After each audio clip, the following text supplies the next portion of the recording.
சிவகங்கை மாவட்டம் காளையார்கோவில் அருகே குடியிருப்புகள் மற்றும் நீர்நிலைகள் அமைந்துள்ள பகுதியில் குப்பை கிடங்கு அமைக்க எதிர்ப்பு தெரிவித்து ஆட்சியர் அலுவலகத்தில் கிராம மக்கள் மனு அளித்தனர். நகராட்சியில் சேகரிக்கப்படும் குப்பை கழிவுகளை கொட்டுவதற்கு அல்லூர் ஊராட்சிக்கு உட்பட்ட விஜயமாணிக்கம் கிராமத்தில் இடம் அளவீடு செய்யும் பணிகள் நடைபெற்று வருகிறது. இதற்கு எதிர்ப்பு தெரிவித்த கிராம மக்கள் மாசுபாட்டால் விவசாய நிலங்கள் பாதிக்கப்படுவதுடன் வாழ்வாதாரம் பாதிக்கப்படும் என கூறி நடவடிக்கை எடுக்க வேண்டும் என மாவட்ட ஆட்சியரிடம் மனு அளித்தனர். வீரணி, பனங்காடி, விஜயமாணிக்கம், சூரவத்தி, ராணியூர், இல்பக்கோட்டை, முத்துப்பட்டினம், அல்லூர் இது அடங்கிய சென்ற இடத்தில் குப்பை கொட்டுவதற்காக அரசாங்கம் முடிவு வந்திருக்கிறது. அதுக்காக கிராம மக்கள் எதிர்ப்பு தெரிவித்து அதோடு அதில் எதிர்ப்பு தெரிவிக்கிறதுனால குடிதண்ணி அதில் தான் இந்த சூரவத்தி கம்மாயில் குடிதண்ணி காலத்துக்கு மோக்கிறது, வறட்சியான நேரத்தில் அந்த ஊத்தில் மாப்போம். ரெண்டாவது பொதுப்பணித்துறைக்கு சொந்தமான கம்மை, அந்த கம்மை மருகா போனால் அரசு மங்கள் தெரிஞ்சு போகக்கூடியது. இதனால் வாழ்வாதாரம் ரொம்ப சிரமத்துக்கு ஏற்படும். சிவகங்கை மாவட்டம் மானாக்குடி கிராமத்தில் சாலை சேதமடைந்து குண்டும் குழியுமாக இருப்பதால் பொதுமக்கள் மற்றும் மாணவர்கள் கடும் அவதியடைந்து வருகின்றனர். நோயாளிகளுக்கு உரிய நேரத்தில் சிகிச்சை பெற முடியாத நிலை ஏற்படுகிறது. எனவே மாவட்ட நிர்வாகம் உடனடியாக இந்த சாலையை ஆய்வு செய்து தரமான தார் சாலையை அமைக்க வேண்டும் என்று கோரிக்கை விடுத்துள்ளனர்.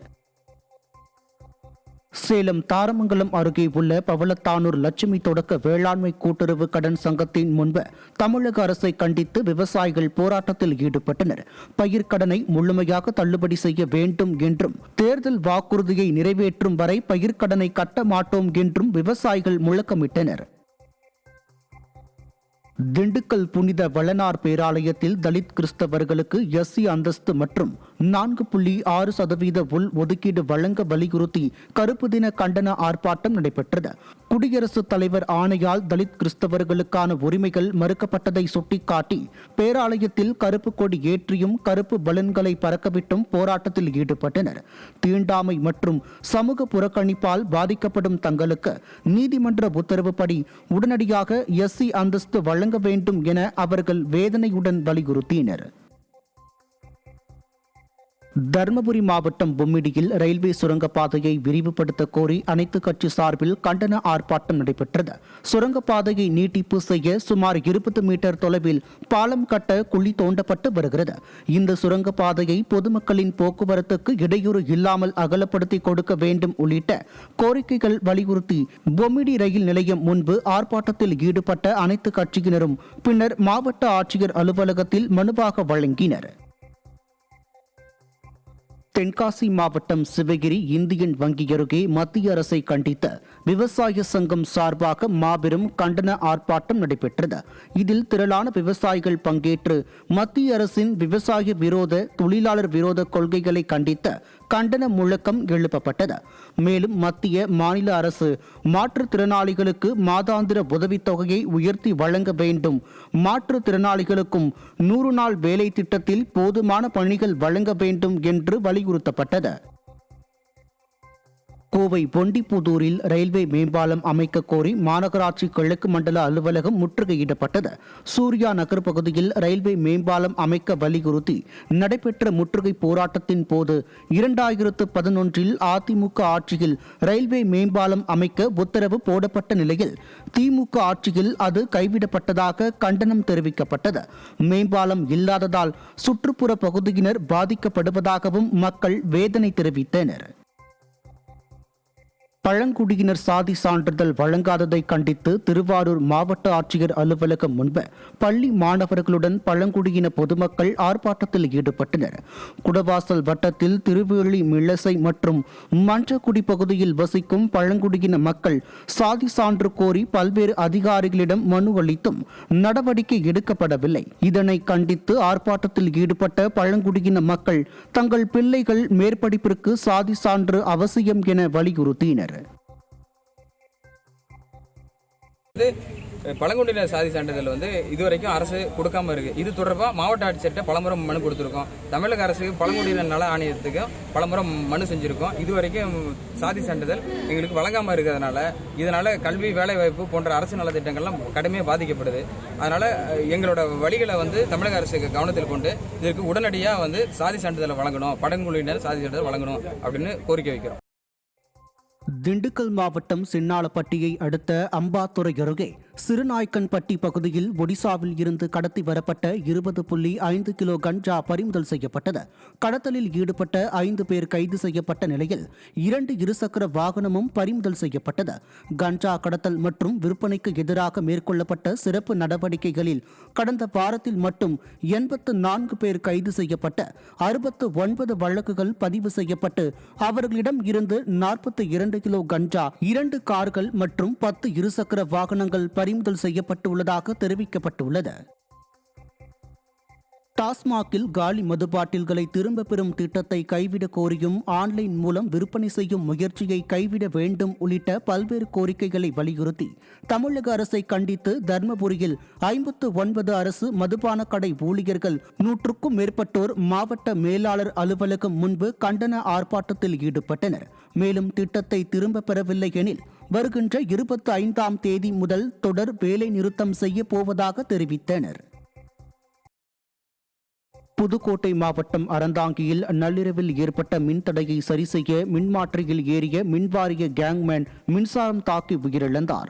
மழை காரணமாக எரிச்சி பகுதியில் மின்சாரம் தடைப்பட்டதாக வந்த புகாரை அடுத்த 2 தற்காலிக ஊழியர்களுடன் கேங்மேன் ரமேஷ் அப்பகுதிக்கு சென்று பழுதுகளை நீக்கியுள்ளார். அப்போது எதிர்பாராத விதமாக வயர் அருந்து விழுந்ததில் ரமேஷ் மின்சாரம் தாக்கி சம்பவ இடத்திலேயே உயிரிழந்தார்.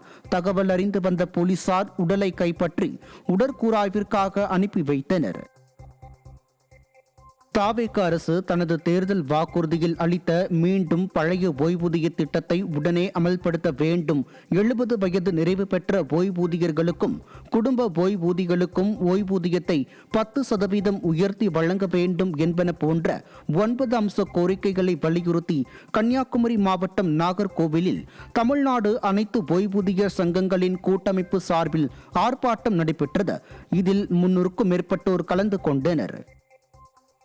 தென்காசியில் சாலை ஆக்கிரமிப்பை அகற்ற வலியுறுத்தி தாம்பலத்தட்டுடன் இந்திய கம்யூனிஸ்ட் கட்சியினர் ஆட்சியர் அலுவலகத்தில் கோரிக்கை மனு அளிக்க வருகை தந்தனர்.